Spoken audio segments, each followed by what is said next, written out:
5 April 2025 শনিবার উলুবেড়িয়া পূর্ব কেন্দ্র তৃণমূল কংগ্রেসের উদ্যোগে জীবনদায়ী ওষুধের বর্ধিত মূল্য প্রত্যাহারের দাবিতে এক প্রতিবাদ মিছিল করা হয়।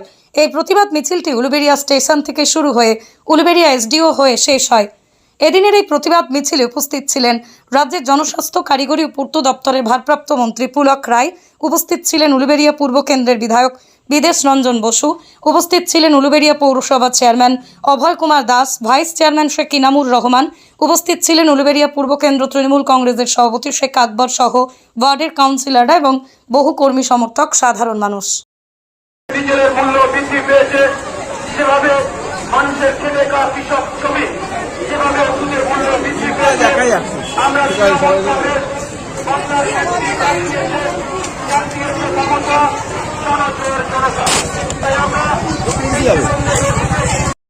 ব্যুরো রিপোর্ট, আমার কলম।